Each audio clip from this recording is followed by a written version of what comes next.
로버트 기요사키라는 분이 쓴 부자 아빠 가난한 아빠라는 책이 있습니다. 이 책은 경제 분야 책에서 아주 유명한 책이에요. 이 책이 시작되는 부분은 아마도 그의 인생에 아버지를 향해 던졌던 질문이 아닐까 생각이 듭니다. 그의 아버지는 박사 학위를 가진 고학력자였고 또 고위 공직자였음에도 불구하고 그의 아버지는 평생 돈에 이끌려 살아가는 삶을 살았다고 해요. 그런데 자기 친구 아버지가 이제 부자인데 부자 아버지를 보니까 그가 갖고 있는 그 삶의 태도나 살아가는 방식들이 너무 다르다는 것을 알았습니다. 그래서 그가 그런 경제적 원리들을 깨달으면서 또 그가 투자하며 경제적 성과를 이뤄낸 걸 가지고 이 땅을 살아가는 사람들이 경제적인 부분에 어떻게 살아가야 되는지, 금융에 대한 그런 관념들을 이렇게 전통적인 방법들을 깨고 돈을 벌게 하는 그런 구조를 만들어야 된다고 얘기하는 거죠. 벌써 나온 지가 20년이 넘었는데 많은 사람들에게 경제적 고정관념을 바꿔주는 부분에 있어서 탁월한 책이라고 할 수 있습니다. 하지만 제가 이 책을 보면서 좀 불편한 지점이 있었는데 그것은 뭐냐면 제목입니다. 부자 아빠, 가난한 아빠. 이렇게 아빠라고 하는 존재는 우리의 아빠라고 하는 건 우리에게 경제적인 부분을 책임지기도 하지만 그러나 더불어서 우리의 인격과 모든 부분이 연결되어 있어야 하는데도 불구하고 아빠라는 존재를 경제적 성과로 평가하고 나눈다는 것이겠지요. 이런 책이 우리의 마음을 사로잡는다는 것은 우리 사회 전체가 부모의 존재로만 보기보다 무엇을 해주었는가, 나에게 얼마만큼 무언가를 줄 수 있는 존재인가로 판단하는 문화에 많이 기울어져 있지 않을까 하는 생각이 듭니다. 자녀들은 부모들에게 묻습니다. 내 공부를 지원해 줄 수 있습니까? 내가 유학을 간다면, 내가 결혼을 한다면 당신은 나에게 지불을 해줄 수 있습니까? 부모들도 이런 압박 속에서 자녀들에게 자신의 능력을 증명해야 한다는 두려움 속에 삽니다. 이런 성과 중심의 문화는 가정이라고 하는 공동체를 사랑의 공동체로 만들기보다 일종의 거래 관계처럼 계약 관계처럼 생각하게 만들죠. 유산 때문에 싸우고 부모님의 경제적인 능력, 무능력 이런 것들로 인해 판단하게 되기도 하고 자기의 현재 상황을 보면서 내가 결혼할 자격이 있나, 내가 자녀를 낳을 자격이 있나를 따져 아예 자녀 낳기도 결혼하기도 포기하는 것이 지금의 상황입니다. 우리나라가 해방 후에 전쟁의 소용돌이 속에서 당시에 세계에서 가장 가난한 나라 중에 하나였다라고 하죠. 그런데 정말 짧은 순간에 어마어마한 발전을 이루면서 우리 부모님과 자녀 사이에 서로에게 전수되어 온 마음이 있습니다. 그건 뭐냐면 너는 나처럼 살지 마. 너는 나처럼 살면 안 돼. 이런 거죠. 너는 나처럼 가난하게 살지 마. 너는 나처럼 찌질하게 살지 마. 넌 사람답게 살아. 너는 배불리 먹고 살아. 너는 편안하게 살아.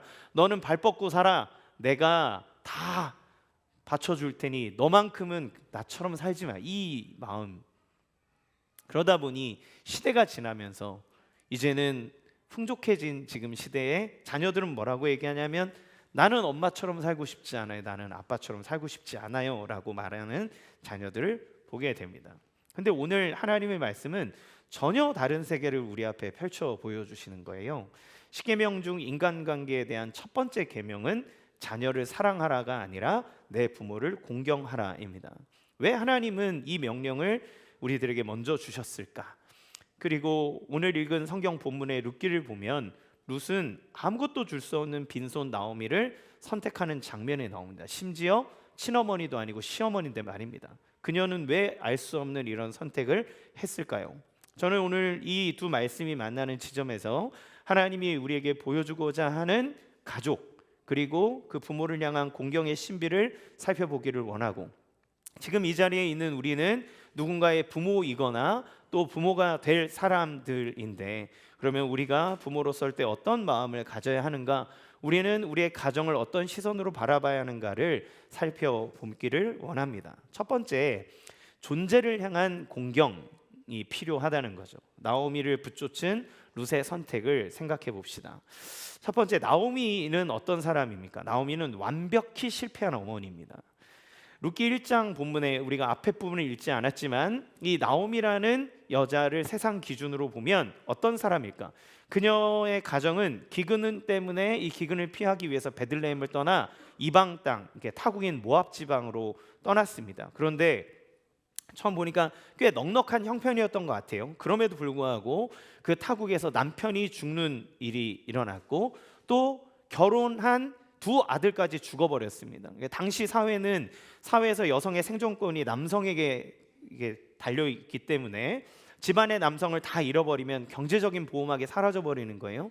그리고 법적인 이 권리를 행사할 수 있는 통로가 다 끊겨버리는 겁니다. 그러니까 그녀의 인생은 완벽히 실패한 어머니다.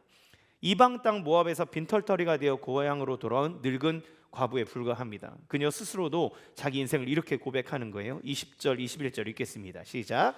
나오미가 그들에게 이르되 나를 나오미라 부르지 말고 나를 마라라 부르라. 내가 풍족하게 나갔더니 여호와께서 내게 비어 돌아오게 하셨느니라. 여호와께서 나를 징벌하셨고 전능자가 나를 괴롭게 하셨거늘 너희가 어찌 나를 나오미라 부르느냐 하니라. 스스로 나오미라는 이름이 기쁨이라는 뜻이에요. 그런데 나는 나오미가 아니다. 기쁨이 아니다. 마라다. 쓴 자.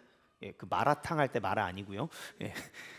이게 쓰다라고 하는 뜻이에요. 그러니까 내 인생이 쓰디쓴 인생을 사는 사람이다. 내 인생에 기쁨이 뭐가 있겠냐라고 얘기하는 거죠. 여러분, 이 여인에게 내세울 것이 뭐가 있겠습니까? 능력이 있습니까? 자녀들을 위해서 뭘 해줄 수 있습니까?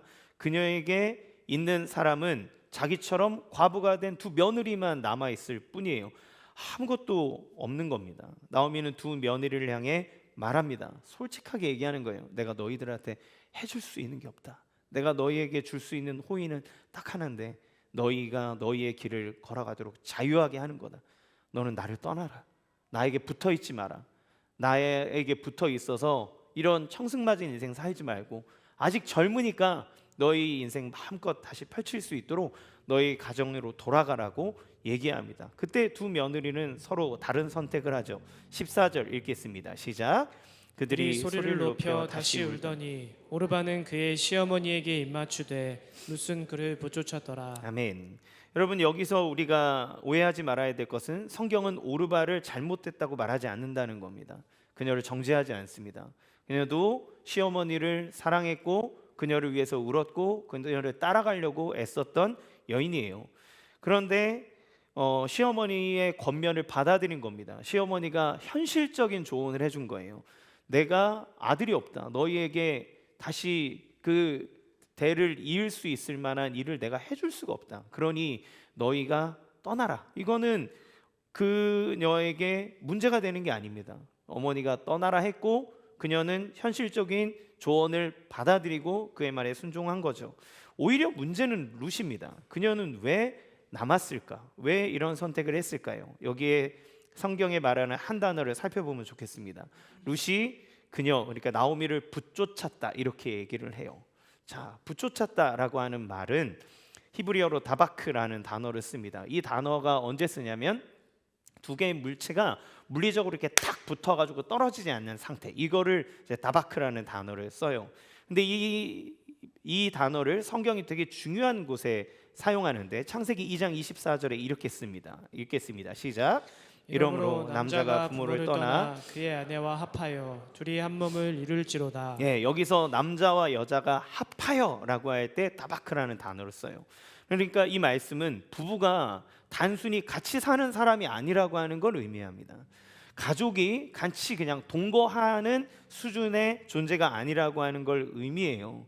여러분, 우리는 지금 세상을 살아가면서 가족의 의미가 퇴색되고 부부라고 하는 존재가 어떤 경제적인 연합체 정도로 생각하고 그냥 감정적인 연합체 정도로 생각하지만 성경은 그 부부가 한 몸을 이룰 것이라고 얘기하고 한 몸 된 가운데 나타나는 것이 가정이라는 겁니다. 그러니까 다바크는 단순한 동행을 얘기하는 게 아니지요. 자신의 생명을 상대에게 접붙이는 영적 결단입니다.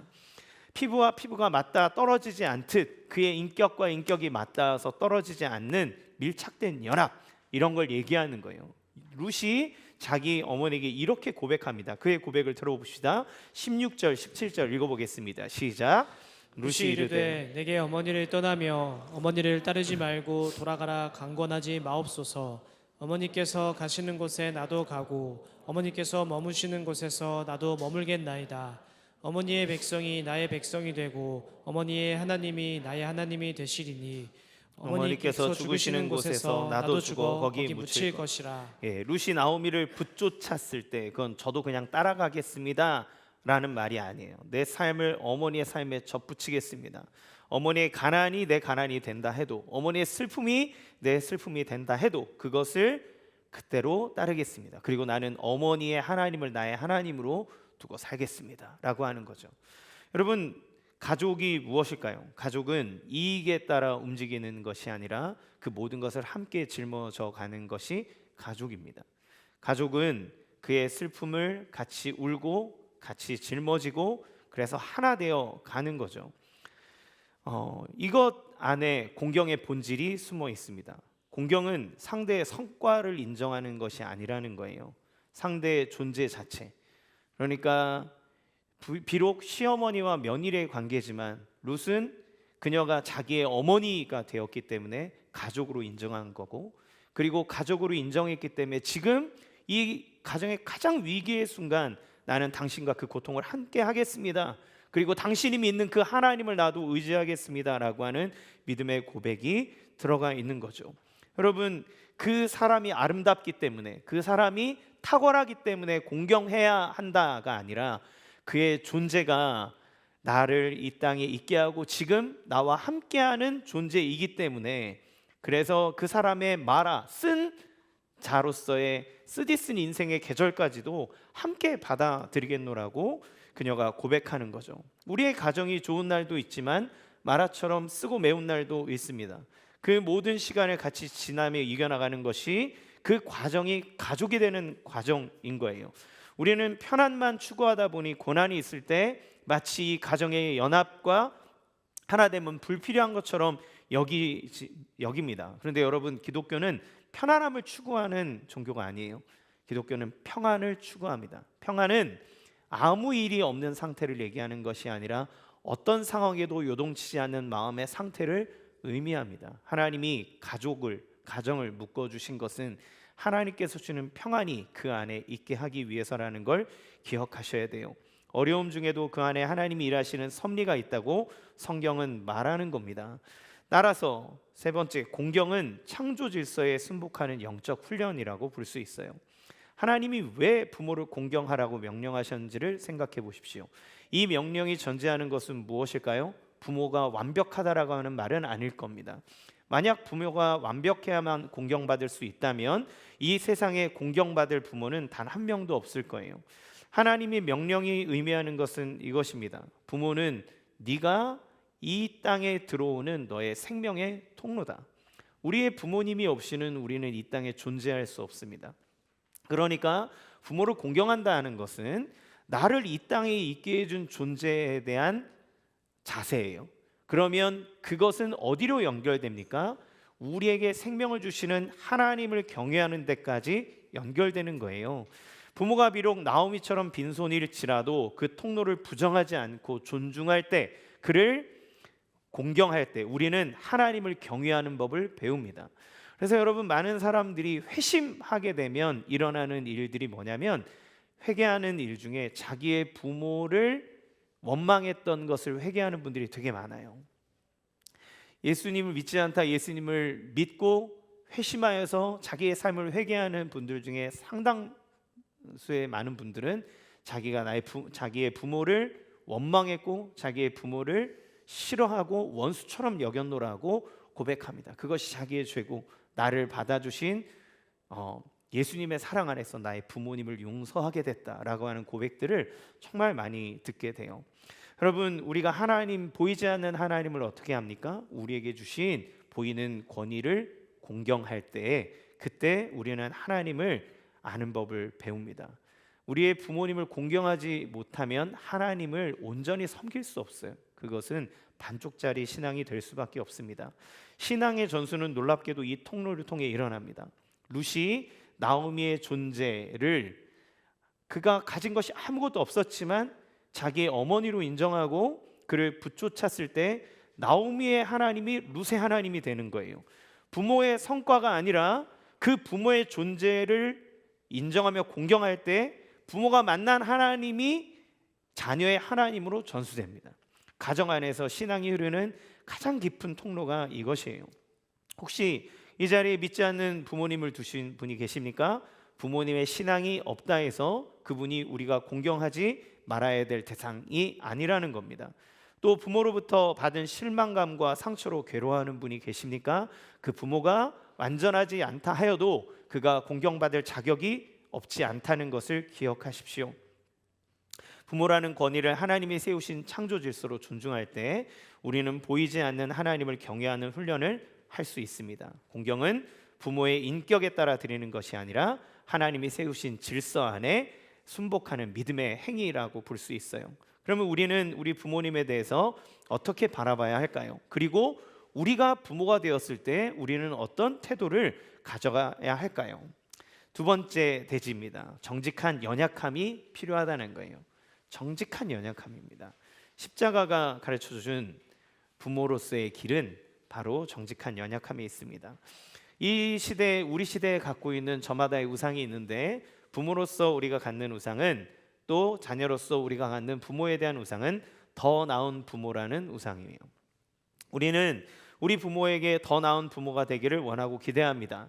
그래서 저 옆집의 엄마보다, 내 친구 엄마보다, 아빠보다 더 좋은 부모가 됐으면 좋겠다라고 하는 마음을 갖죠. 또 우리 자신도 우리 자녀에게 더 나은 부모로 보이고 싶어 합니다.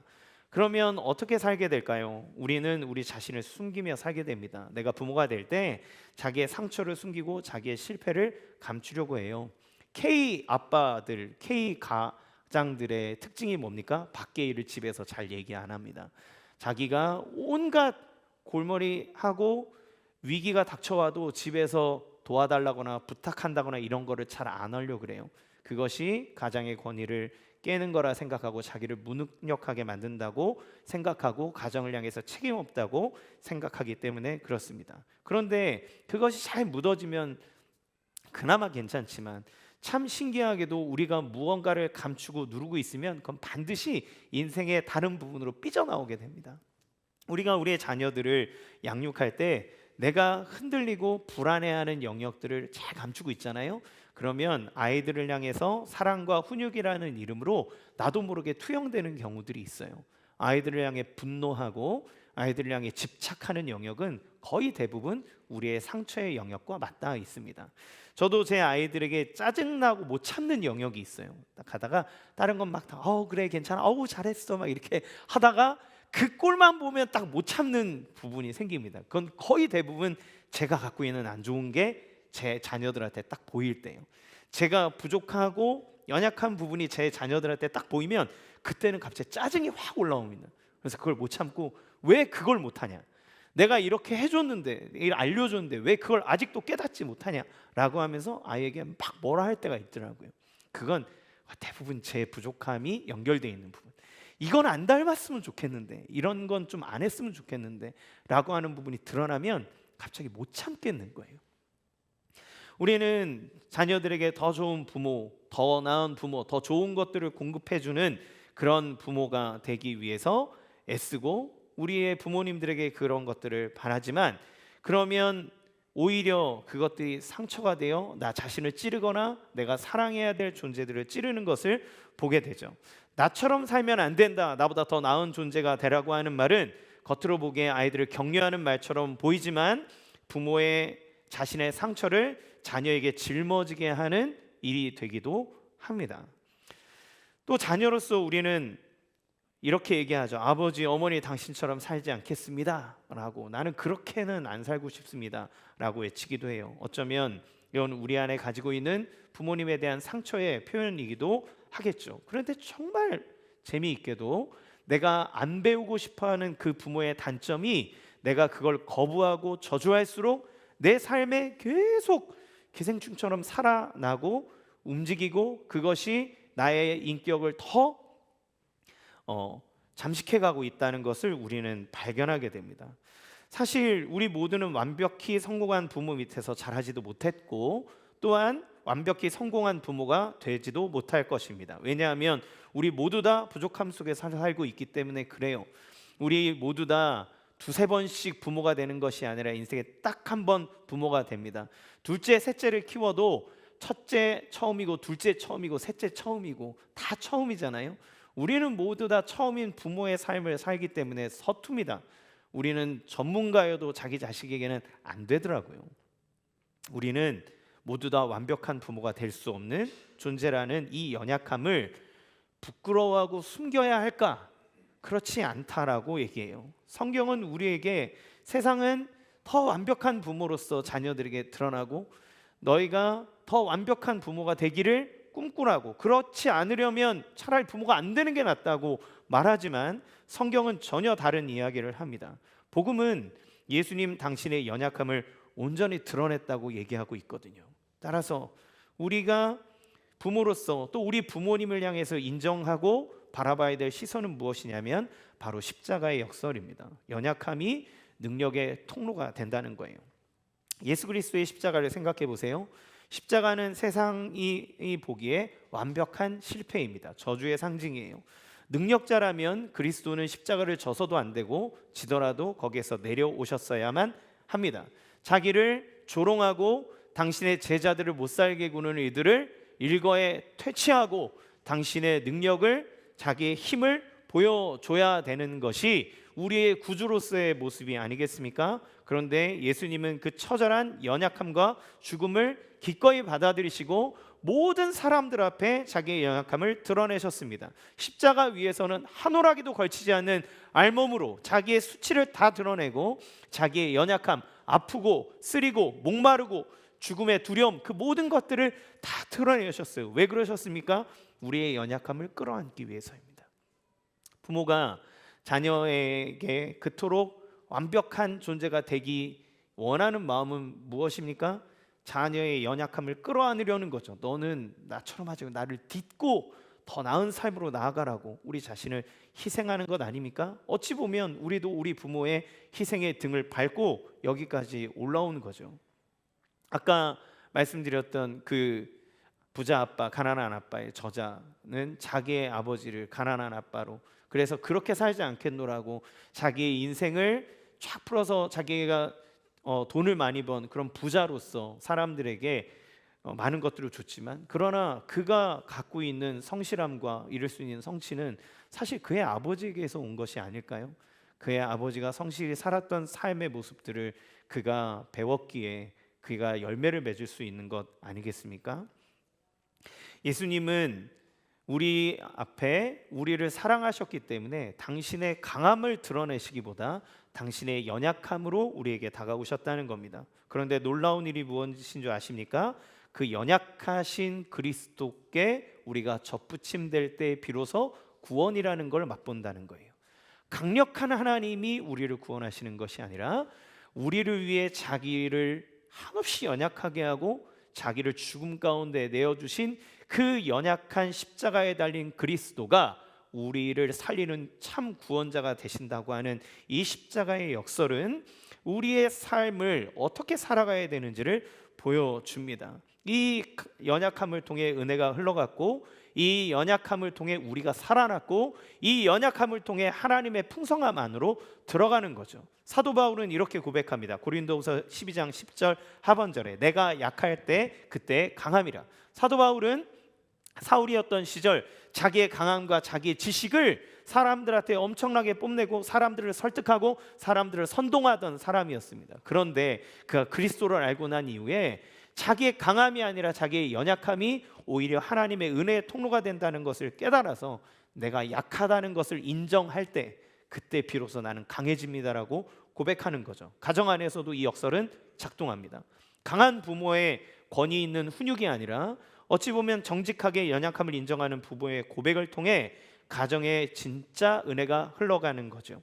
나오미의 빈손과 연약함이 룻의 신앙을 일깨우고 룻을 보아스라고 하는 유력한 자에게로 이끌어 하나님이 주시는 온전한 복을 누릴 수 있는 것처럼 말입니다. 그래서 세 번째, 저는 이 시간에 한 실제로 있었던 아버지의 이야기를 나누고 싶습니다. 여러분도 너무 잘 아시는 가수, 이렇게 듀엣인데요, 그룹 악뮤라고 하는 그룹이 있어요. 이 안에는 이찬혁, 이수연 남매가 뭐 지금 현재 대한민국에서 가장 창조적인 뮤지션으로 활동하고 있고 많은 사람들의 마음에 감동도 주고 치유도 주는 그런 뮤지션입니다. 근데 이들의 아버지는 선교사예요. 이성근 선교사님이라는 분인데, 이 선교사님 제가 이제 설교를 준비하고 묵상하다가 이런 그 아버지에 대한 이야기가 없을까 하다가 그 유튜브에 나온 그 인터뷰를 보게 됐습니다. 그 토크쇼인데, 그 선교사님이 출판사를 다니다가 하나님의 부르심을 받아서 가족 전체를 이끌고 몽골로 선교를 떠난 거예요. 그런데 하나님이 떠나게 하셨을 때 자기들의 재정을 다 채워주고 막 이런 거 믿고 가는 거 아닙니까? 그런데 몽골에서 선교 생활 1년 만에 재정적인 문제가 생겨서 돈이 이제 없는 거죠. 돈이 없으니까 아이들을 학교에 보내지 못했습니다. 그래서 어쩔 수 없이 홈스쿨링을 했다 그래요. 그러니까 홈스쿨링에 대한 비전이 있어서 한 게 아니라 돈이 없어서 한 겁니다.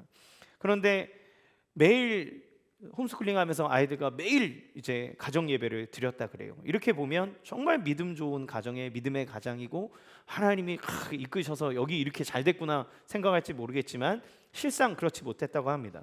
재정적인 문제가 1년이 지나고 2년이 지나고 해결되지 않으니 가난하고 먹을 게 없고 힘들고, 그러니까 선교사님이 하나님을 향해 분노가 치러오르기 시작한 거예요. 하나님 왜 그러시냐? 하나님이 믿고 하나님한테 짜증이 나니까 오히려 더 집착적으로 예배를 드렸다고 합니다. 그래서 예배를 엄청 길게 드리고 애들을 닥달해서 애들 더 예배 잘 드리게 하고, 그러니까 그 시간이 은혜가 흘러가는 시간이 아니라 자기가 하나님을 향해 갖고 있었던 상처와 분노가 그 종교적인 형태로 나타나고 아이들 막 닥달하게 막 잡는 거죠. 근데 홈스쿨 3년째 접어들였을 무렵 첫째 아들인 이찬혁 군이 사춘기를 맞았답니다. 근데 이 아들이랑 관계가 너무 안 좋은 거죠. 아들이 자기를 무시한다고 생각했다 그래요. 그런데 선교사님이 이렇게 고백합니다. 저는 아이의 사춘기를 잘 이해 못하는 아빠였습니다. 아이들과의 관계도 불편해지고 개인적으로는 하나님과의 관계도 불편하게 됐습니다. 그 3년이 제게 가장 힘들고 고통스러운 시간이었습니다. 이 선교사님에게 있어서 삶은 나오미 같은 상황인 거죠. 자녀에게 좋은 학교도 줄 수 없고 안정적인 환경도 줄 수 없고 심지어 아름다운 아버지의 모습도 보여줄 수 없는 그런 빈손 아버지, 진짜 무능력한 아버지. 근데 하나님 믿고 왔다 오는 선교사인데, 겉으로는 선교사인데 자기 실질적으로는 너무 무능력해 보이는 자기의 모습이 견딜 수 없는 거죠. 그런데 아내의 제안으로 이제 말씀을 묵상하다 주신 말씀을 묵상하면서 서로 이야기를 나누다가 아내의 제안으로 가족 수련회를 갖게 됐다고 합니다. 근데 그 자리에 선교사님이 하나님 주신 마음을 가지고 가족들 앞에서, 아이들 앞에서 자기의 연약함을 털어놓고 용서를 구한 거예요. 내가 너희들한테 했던 이 모든 것들이 잘못됐다. 아빠를 용서해 주라. 당장 고쳐질 것 같지는 않다. 실수하는 경우가 있을 텐데 그때마다 아빠를 용서해 주렴. 그때 아들 이찬혁 군이 웃으면서 이렇게 말했답니다. 아빠 용서해 드릴게요. 앞으로 잘하세요. 네. 그 후에 선교사님 뭐 실수할 때일 수도 있고 그렇지만 용서를 구하고 용서를 받고 그러다 보니 가족들이 말하기 시작하더랍니다. 아빠가 변했다고. 그러면 그 아빠의 연약하고 무능력한 모습에 아이들이 어떻게 반응할까요? 오히려 딸 수연 양이 요즘 아빠라면 당장 결혼할 수 있겠다 이렇게 얘기했다 그래요. 선교사님은 그렇게 고백합니다. 뿌듯했지만 이것이 나의 노력 때문일까? 그렇지 않다는 거죠. 오히려 좋은 아빠가 될 수 있었던 것은 가족의 사랑과 용납 덕분에, 자기를 용납해 준 것 덕분에 자기는 그런 아빠가 될 수 있었다고. 그래서 그 가정에서 홈스쿨로 배운 적도 없고 잘 알지 못하는, 음악 한 번 다닌 적 없던 두 아이가 장난처럼 만든 노래 하나 들고 K-팝 스타의 무대에 올라서 전 국민들을 감동시키고 지금도 정말 멋진 그런 뮤지션으로 활동하죠. 제가 최근에 그 남매가 나오는 다시 앨범을 내는 그 과정을 보면서 정말 많이 감동을 받은 것 같아요. 둘째인 수연 양이 이제 너무 큰 슬럼프에 빠져서 방에서 나오지도 않는 암흑의 삶을 살았고 살도 계속 찌고 일상생활을 제대로 못하고 있을 때 오빠가 자기 거 막 마음대로 해보다가 자기 동생을 보고 이대로 둬서는 안 되겠다 생각하고 동생을 끄집어내서 운동도 시키고 같이 살면서 한 거죠. 그리고 최근에 그 남매가 하는 무대를 봤는데 너무 감동적인 게 뭐였냐면, 동생을 전에 이렇게 둘이 이렇게 섰거든요. 근데 동생을 앞에 딱 내세우고 뒤에서 오빠가 막 춤을 추면서 그 동생이 돋보이게 할 수 있도록 엄청 애를 쓰는 게 이렇게 보이는 거예요. 어떻게 저 남매가 아름다운 마음을 가질 수 있는가? 그것은 그 아버지의 빈손, 그리고 그 가정 가운데 흐르는 용서의 마음들, 그 사랑의 마음들이 그들에게로 흘러간 것은 아닌가 하는 생각이 듭니다. 이것이 복음이 아닐까요? 부모님의 빈손이 하나님의 능력을 경험하는 기회가 됩니다. 부모의 정직한 연약함이 자녀들에게 하나님을 직접 만나는 통로가 되게 할 수 있다는 거죠. 나오미의 텅 빈 삶이 룻을 보아스에게로 이끌었듯이 말입니다. 따라서 네 번째, 하나님이 세우시는 권위는, 부모의 권위는 완벽함에서 나오는 것은 아니라고 생각이 듭니다. 하나님 앞에서 오히려 우리 자신의 연약함을 정직하게 대면하는 그 정직함, 그리고 우리가 우리의 부모님을 바라볼 때에도 마찬가지겠죠. 우리 부모님이 갖고 있는 연약함을 인정할 줄 아는 마음, 그의 부족함을 인정하는 것, 우리 모두는 다 그렇기 때문에 지금의 청년들은 내가 무언가 해줄 수 있는 부모가 아니라면, 내가 결혼해서 애를 낳으면 걔도 흙수저일 텐데 내가 왜 걔 인생을 그렇게 망쳐버리겠느냐라고 하는 생각을 하는 청년들이 많다 그래요. 그래서 나는 결혼도 사치고 애를 낳는 것도 사치고. 근데 여러분, 생명은 하나님에게 있고 그 생명이 어떻게 자라날지는 우리의 소관이 아니라 하나님의 역사 안에 있다는 겁니다. 어느 누구도 생명을 자기 스스로 결정해 줄 수 없다는 것, 우리는 기억해야 돼요. 그 선교사님이 아이들에게 하나님의 아빠보다 더 높은 대장이심을 인정하면서 자녀들 앞에서 무릎 꿇었을 때 그 안에 하나님이 진짜 아버지가 되시는 교육이 이루어졌던 것처럼, 그래서 선교사님이 이렇게 강조해요. 부모가 느끼는 과도한 책임감이 오히려 하나님의 계획을 가로막을 수 있습니다. 하나님을 경외하는 지식이 모든 교육의 기초가 되어야 합니다. 이렇게 얘기하죠. 그러니까 우리의 연약함을 통해 하나님 앞에 무릎 꿇을 때 오히려 자녀는 부모를 통해 하나님을 만나고 이 가정이라는 학교에서 일어나는 가장 위대한 교육이 일어날 수 있다는 겁니다. 따라서 세 번째, 가정은 하나님이 가르치시는 학교와 같다고 생각을 해요. 우리의 삶에 자연스러운 본능이 있고 또 훈련해야 될 영역이 있는데, 우리의 본능은 우리의 자녀를 사랑하는 겁니다. 내리사랑해. 이거는 굳이 계명을 주지 않아도 정상적인 부모라면 자기의 자녀를 마음 다해 사랑합니다. 물론 방식이 좀 틀릴 수 있고 다를 수 있겠지만 그 내리사랑은 어쩔 수 없는 것 같아요. 그런데 부모를 공경하는 것은 거룩한 훈련이 필요합니다. 그건 인식하고 있어야 되고 의식하고 있어야 돼요. 왜냐하면 우리는 부모를 떠나 가정을 이루기 때문에 그렇습니다. 부모를 공경한다는 것이 일평생 부모님과 같이 살라는 얘기가 아니에요. 우리는 부모를 떠나 가정을 이루어야 되기 때문에 우리는 의식적으로 우리의 부모님을 생각하고 그분을 공경하지 않으면 공경의 마음을 잃어버리기 쉽습니다. 하나님이 십계명의 이 명령을 두신 것, 아까 말씀드린 것처럼 부모를 공경한다는 것은 내가 어디로부터 왔는가를 생각하게 하는 거예요. 내가 이 땅에 있게 된 근원에 대해서 생각하고 공경할 때 우리는 이 땅에 존재하는, 그리고 우리를 사랑하시는 진짜 아버지 하나님을 볼 수 있는 길이 열립니다. 그것, 하나님 가정은 하나님이 세우시는 영적 훈련의 학교인 거예요. 따라서 영적 질서를 회복해야 됩니다. 부모가 마라 같은, 그러니까 쓰디쓴 인생을 살고 있다 할지라도 자녀가 그 권위를 존중해 줄 줄 알아야 하고, 부모도 자기의 연약함이 자녀를 망친다고 단정짓지 않아야 합니다. 룻이 빈손인 나오미를 공경했을 때 하나님은 그 빈손을 통하여서 룻이 살아생전에 만날 수 없는 정말 인격적이고 훌륭한 새로운 신랑을 만나게 돼요. 보아스라고 하는 사람입니다. 그런데 이 보아스는 누가 되냐면 다윗의 할아버지가 돼요. 증조 할아버지. 그러니까 룻은 보아스를 통해서 자녀를 낳고 그녀가 하나님이 주신 약속의 계보 안으로 들어가는 거죠. 다윗은 누구의 조상이 됩니까? 그리스도 예수의 조상이 돼요. 그리스도 예수의 조상에 누가 있습니까? 룻이라고 하는 인물이 있는 거예요. 하나님께서 그 가정을 그렇게 살려가는 것들을 보게 됩니다. 따라서 우리의 삶 속에 하나님이 진짜 선생님이라는 생각을 가지고 살아야 돼요.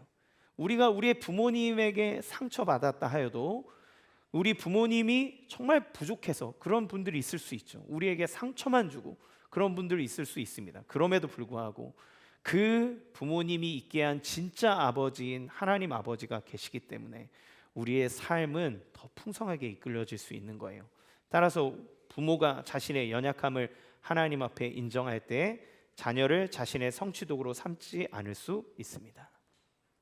우리도 우리 부모의 성취의 통로가 되지 않을 수 있는 자유함을 얻을 수 있어요. 효도하고 공경하는 것이 부모님에게 완전 예속돼서 부모님 뜻대로 살아가는 삶을 의미하는 것이 아닙니다. 우리는 그분을 공경하며 우리의 자유함을 마음껏 누릴 수 있는 거예요. 그리고 우리 또한 우리의 자녀들을 자유롭게 둘 수 있습니다. 그 선교사님이 그 사실을 깨달았을 때 중요한 두 가지 교육의 관점. 첫 번째, 하나님을 경외해야 된다. 그리고 하나님이 역사하신다는 것. 그래서 1년 동안 아이들에게 온전한 방학을 줬답니다. 너희들 하고 싶은 거 마음대로 해라. 그때에 놀게 했는데 전혀 의도치 않게 장난스럽게 논 부분들이 음악이고, 그것이 지금의 이 사람들을 만든 거죠. 부모의 조급함이 내려질 때 하나님의 역사가 일어나는 부분입니다.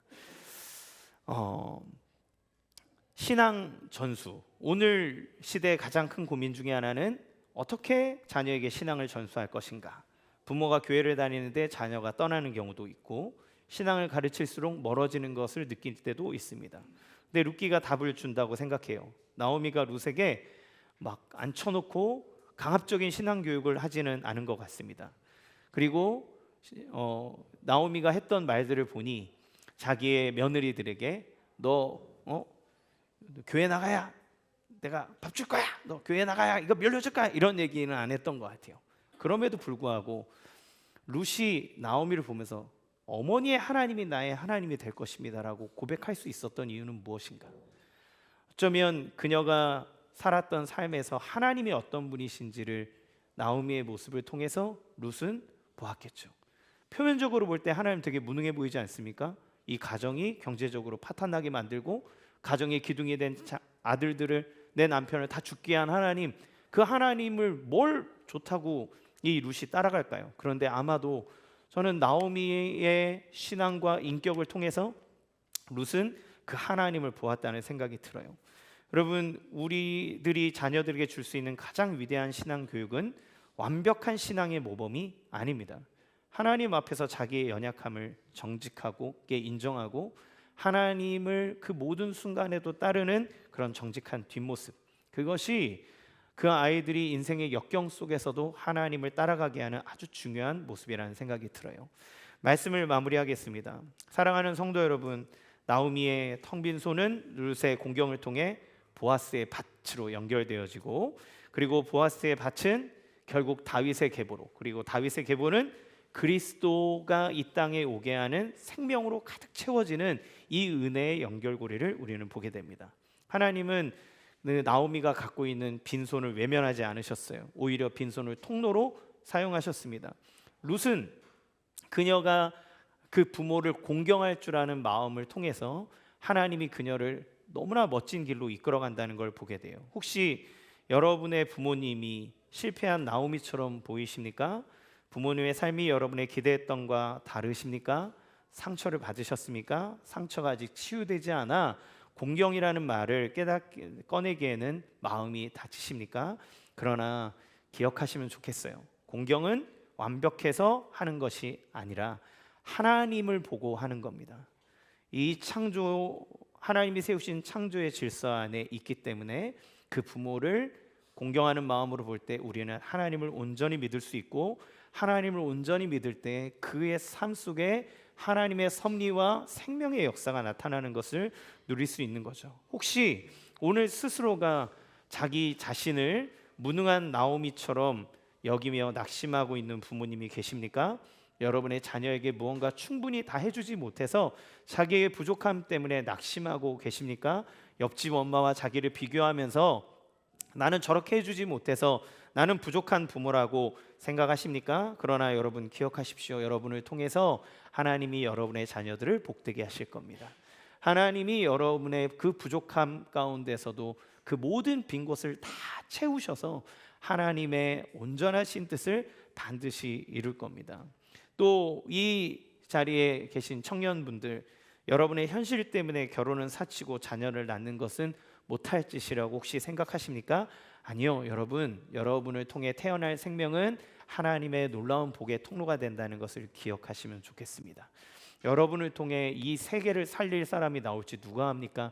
여러분의 이 낳은 자녀를 통해서 이 세상에 정말 하나님의 영광을 드러낼 놀라운 인물이 태어날지 누가 합니까? 생명은 아무것도 모르는 거예요. 우리에게 주어진 조건이 아니라 그 너머에 일하시는 하나님을 바라볼 때 우리는 가족이 계약과 경제적인 어떤 공동체를 뛰어넘어 그 존재 자체로 소중하고 아름다워지는 그런 복된 하나된 관계를 누릴 수 있을 줄로 믿습니다. 가정의 달 5월, 우리의 부모님과 우리의 가정이 무엇으로 묶여 있는지 생각해 보면 좋겠고, 날마다 주님 주시는 은혜와 사랑 안에서 서로의 존재를 감사하고 높이고 사랑하고 존중하는 여러분의 가정 되기를 주님의 이름으로 간절히 축원합니다. 이 시간 같이 함께 찬양하겠습니다.